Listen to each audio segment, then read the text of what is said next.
What does that mean for the league? Yes, but more importantly for the society, our society at large.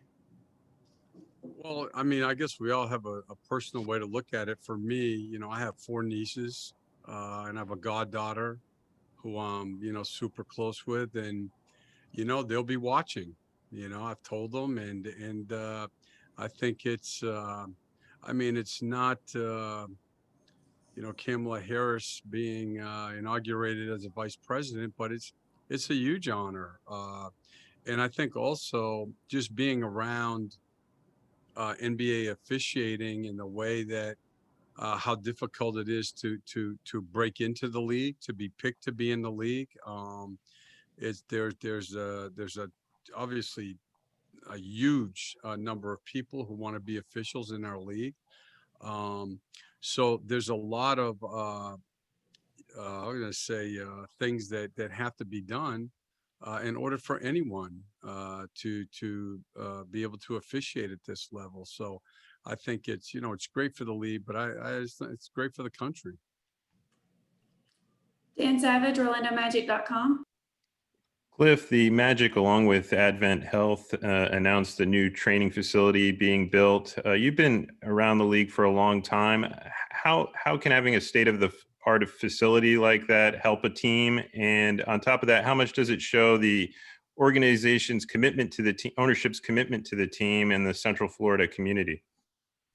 Oh, I mean, I think the Vosses have always been, as you guys know, incredibly supportive of all of us. And, actually the building that we're in now, I remember when our practice facility here was really state of the art, when teams would come in and come over and, want a tour. And then, people started with, training facilities, practice facilities. And, I think it does a lot of things. One, um, it shows the players that you're committed, that you're taking care of them, that you want to do whatever it is to give them the best chance to play well so the team can win.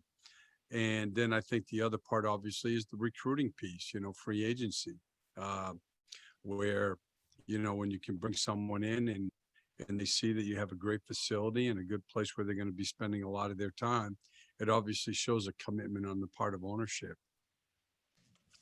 Chris Cuff. Hey, Coach, quick question. So we're back to back against the Hornets. What different things do you think we're going to see tonight? Well, there'll be small things for sure. Like there's things, I mean, like Mike Batiste had done the game plan, and he and I went through their offensive package, so to make sure that we're prepared for the things that they didn't use last night. There's things that we didn't use last night that we'll try to use to see, if we can steal a couple baskets here and there. I think defensively, both teams kind of have a way to play, so there could be small adjustments there. But and then the other part of it now, where both of us are at, is just the playing minutes. How we have a couple guys who are restricted a little bit, and I'm sure they will be too. Alex Fleming. How you doing, Coach? Good, Alex. My apologies about last night. It was 25, not 33, but neither here nor there. When I spoke with Mr. Fournier, he said that they basically beat themselves, that they didn't get back on transition defense, and they let up on shot opportunities. What's the mentality of the team, and how do you feel Orlando Magic's going to be affected with all the attention that Tampa has been getting this year? Yeah, I think that Evan's right. I mean, so last night we were minus 11 in the fast break game. And we gave up 5 huge transition points in the last 5.5 minutes of the game. And, I believe I just talked, this was, before, when we met here to get ready for the game. I think we've been top 6, I believe, in both points at the rim and transition opponents, fast break points allowed the last 2 years. And right now we're not even the top half of either of those. And that would take our defense from right now, I believe we're like 17th to like 10th. So we have to get back to committing to the things that make you win in our league. And getting back on defense is one. Keeping the ball out of the paint would be two. Josh Robbins, did you have a question? I did. Thank you. Okay. How is Aaron, Steve? And when he originally was sore, was his soreness due to the awkward fall he had in Indiana, where he seemed to come down on his elbow and maybe his hip there?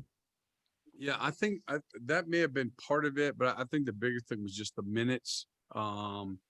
You know, we're right back like everybody else. They're in the same place. So we played Friday, 2, 3, 4, 5. I think this is 7 games for us, like in 11 nights, right? Maybe 12 nights. And, you know, the overtime game in Indiana, where all those guys played huge minutes. You know, it was a factor a little bit. I felt late the other night too. And we're, you know, that part, we're in uncharted waters. We've never played. This is, again, year 21 for me. I've never been involved in a schedule like this. This is, you know, the lockout years would be the only thing close to it. So I just think that, you know, again, their bodies can only take so much sometimes. And I think the minutes played were a big part of it for him too. Will he be available to play tonight? Yes, he's going to start. Yes. Thanks. Dan Savage. Cliff, I believe we saw James Ennis on the injury report as well. How is he faring? He's going to be able to play some. His minutes will be restricted tonight. He just had a good warm up and feels better. But you know, actually from the, you know, the dive into the bench in New York, he's still having some stiffness and swelling. And again, a back-to-back, it just wouldn't be smart to play him his normal minutes. Okay. Thank you, Coach. Thank you.